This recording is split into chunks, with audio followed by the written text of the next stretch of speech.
ഇതിൽ യൂസ് ചെയ്തിരിക്കുന്ന മെറ്റീരിയൽ ഏതൊക്കെയാണെന്ന് നമുക്ക് നോക്കാവേ. ഇത് നമ്മൾ കൂടുതലായിട്ടും കട്ട് ബീഡും ഷുഗർ ബീഡും ആണ് യൂസ് ചെയ്തിരിക്കുന്നത്. ഞാനൊരു പാക്കറ്റായിട്ടാണ് വാങ്ങിക്കുന്നത്.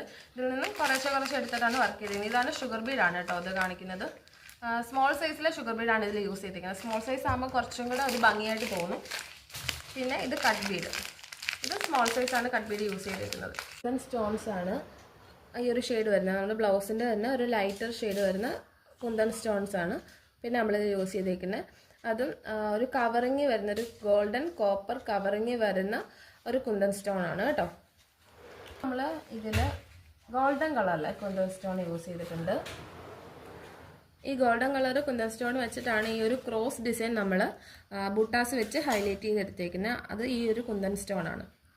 ഇങ്ങനെയാണ് കേട്ടോ അതിൻ്റെ ഒരു ഷെയ്ഡ്. ഒരു കോപ്പർ ഷെയ്ഡ് വരുന്നുണ്ട്. ഉള്ളിൽ കോപ്പർ ഷെയ്ഡ് വന്നിട്ട് പുറമേ ഒരു ഗോൾഡൻ കോപ്പർ ടച്ചാണ് വരുന്നത്.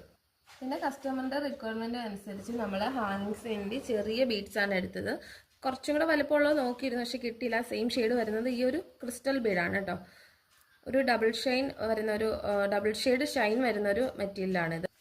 പിന്നെ നമ്മൾ ഈ ഒരു ക്രോസ് ഡിസൈൻ ചെയ്യാൻ വേണ്ടി ഈ ഒരു സ്റ്റോൺ ചെയിൻ ആണ് എടുത്തേക്കുന്നത്. ഇതും സെയിം കോപ്പർ ഷെയ്ഡ് തന്നെയാണ്. കോപ്പർ ഷെയ്ഡിൻ്റെ അകത്ത് ഒരു ഷൈനിങ് വരുന്ന ഒരു ചെയിനാണിത്.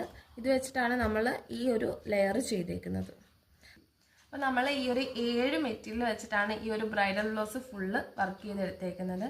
ഇങ്ങനെയാണ് അതിൻ്റെ ഒരു ഫൈനൽ ലുക്ക് വരുന്നത്. ഞാൻ അടുത്തൊരു വീഡിയോയിൽ നമുക്ക് 2 സ്ലീവും കംപ്ലീറ്റ് ചെയ്തിട്ട് ഒരു ഫൈനൽ ലുക്ക് കാണിക്കാം കേട്ടോ.